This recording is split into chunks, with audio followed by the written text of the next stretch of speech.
Remember when Trump imposed tariffs on Mexican goods? Ah, those were the days. He said it was to safeguard American jobs. He argued that Mexico was taking them away. The tariffs acted like a tax on Mexican imports. This made those products pricier for Americans. Trump's tariffs hit many sectors. One of the hardest hit? The auto industry. Many car companies build vehicles in Mexico because it's cheaper. But with the tariffs, those savings disappeared. The tariffs were a significant issue. They disrupted the auto industry, and they had a tangible impact on workers on both sides of the border. Stellantis, the powerhouse behind Jeep and Ram, found a clever way to navigate the tariff landscape. They opted to shift some of their truck production from Mexico to the US. Was it a patriotic move? Not really. It was all about business strategy. Enter the USMCA, a trade agreement linking the US, Mexico, and Canada. This agreement offers tariff rebates if a significant portion of your vehicle is made in North America. Stellantis realized they could build more trucks in the US, incorporate more American parts, and benefit from those rebates. It was a shrewd move, even if it resulted in job losses for some Mexican workers. The USMCA is a complex issue. It's designed to safeguard American jobs. But does it achieve that? Some believe it does. They highlight companies like Stellantis bringing production back to the US. They argue it's evidence that the USMCA is effective. But let's pause for a moment. Critics claim the USMCA is merely a temporary fix for a larger issue. They argue it doesn't tackle the fundamental causes of job losses, such as automation and the pursuit of cheaper labor. The reality is, the USMCA's impact is multifaceted. There are both beneficiaries and those who lose out, and it's still too soon to determine the long-term effects. The auto industry is a constant thrill ride. It's a sector that never stands still, always evolving and tackling new obstacles. From the factory floors to the executive suites, there's always something happening that keeps everyone alert. It's perpetually facing some kind of hurdle. Remember the chip shortage? That was a real challenge. The semiconductor crisis hit the industry hard, creating a ripple effect felt worldwide. Automakers couldn't secure enough computer chips, which are the brains of modern vehicles. Production lines came to a halt. Prices skyrocketed. The shortage caused manufacturing delays, and consumers had to wait longer for their cars. It was a tough period for everyone involved. And then there are the supply chain disruptions. The global supply chain is a complex network of interdependencies, and any disruption can have significant consequences. Sourcing parts from around the world is like playing a game of Jenga. Each piece is vital, and if one part is missing or delayed, it can throw the entire production process into chaos. Remove one piece, and the whole thing can collapse. The fragility of the supply chain became evident during the pandemic, highlighting the need for more resilient systems. Add tariffs to the mix, and it's a recipe for turmoil. Trade policies and tariffs can significantly impact the cost of materials and parts, making it even more challenging for manufacturers to maintain their margins. The auto industry is demanding. It requires constant innovation and adaptation. Companies must stay ahead of the curve to remain competitive. Companies need to be agile and adaptable to survive. They must invest in research and development, embrace new technologies, and continuously improve their processes. And they have to be ready for anything.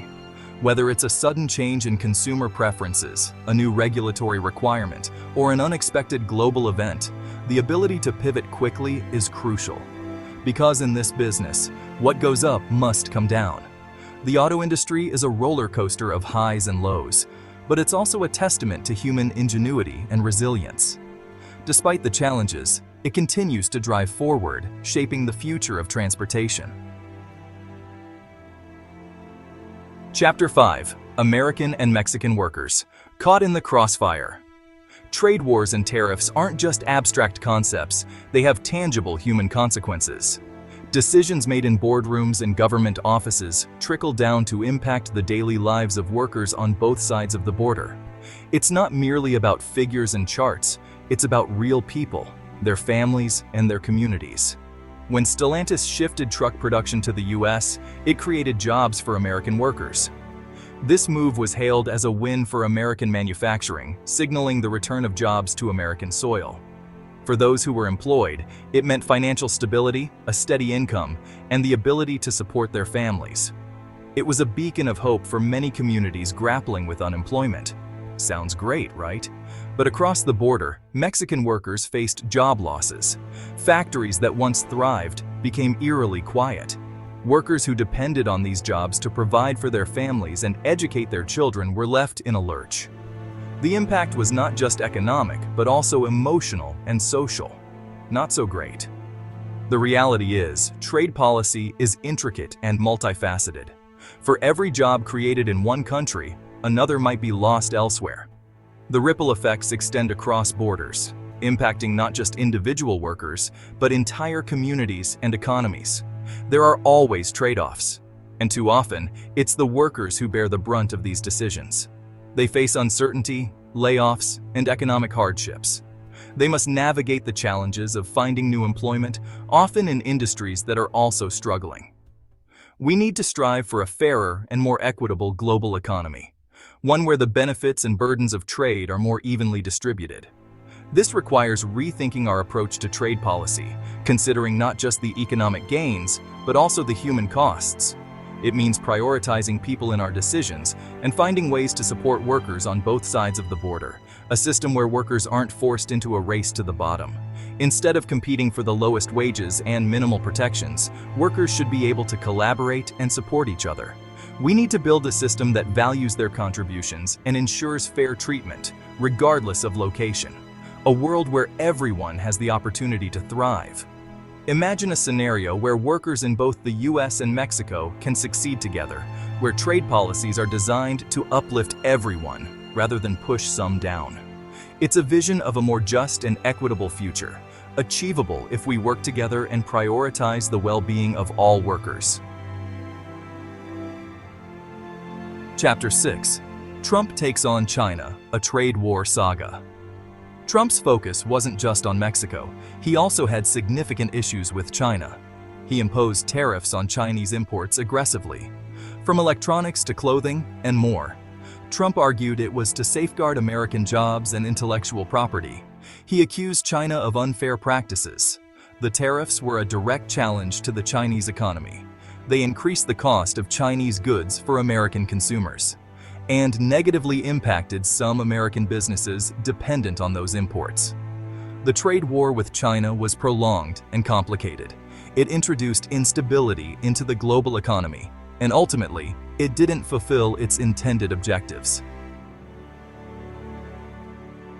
Chapter 7. Tariffs, Economic Miracle. Cure or job-killing poison? Are tariffs beneficial or harmful? This debate has been ongoing for centuries. Advocates like Trump argue they're a surefire way to revive manufacturing jobs and penalize our trading partners. Critics, however, see them as economic poison, detrimental to consumers and businesses. The reality is, as always, more nuanced. Tariffs can yield both positive and negative outcomes. Their impact hinges on their application and objectives. One thing is certain: tariffs are a potent instrument.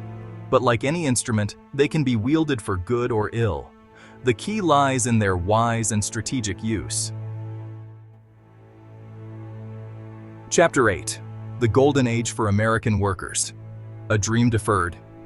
Trump envisioned a golden age for American workers. He depicted a future of bustling factories, thriving industries, and a revival of American manufacturing. It was a compelling vision, harking back to a time when the American worker was the backbone of the economy. More jobs, higher wages, the whole package. The promise was clear, revitalizing the American dream for the working class.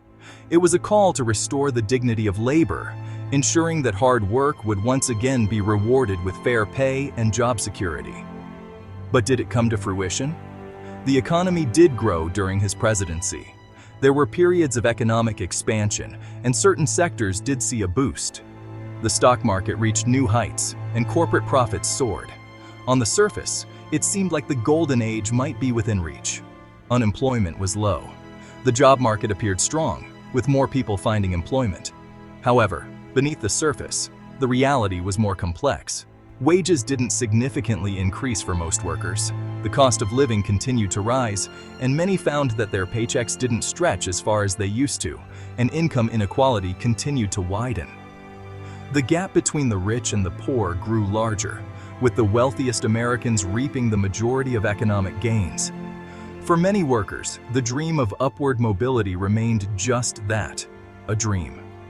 The trade war with China, tariffs on Mexico, the chip shortage, the COVID-19 pandemic, all these factors disrupted the plan. These challenges disrupted supply chains, increased costs for businesses, and created uncertainty in the job market.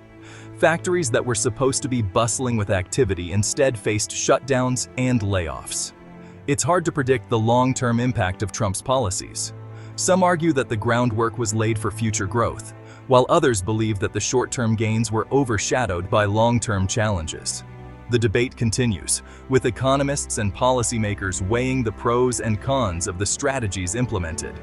The golden age for American workers remains elusive. The promise of a revitalized manufacturing sector and a thriving middle class has yet to be fully realized. Many workers still face uncertainty and economic insecurity, wondering when or if the promised golden age will arrive. We need policies that address the root causes of economic inequality and create an economy that works for everyone, not just those at the top. This means investing in education and training, supporting small businesses, and ensuring that workers have a voice in the decisions that affect their lives. Only then can we hope to achieve a true golden age for American workers, one where the dream is not deferred but realized for all.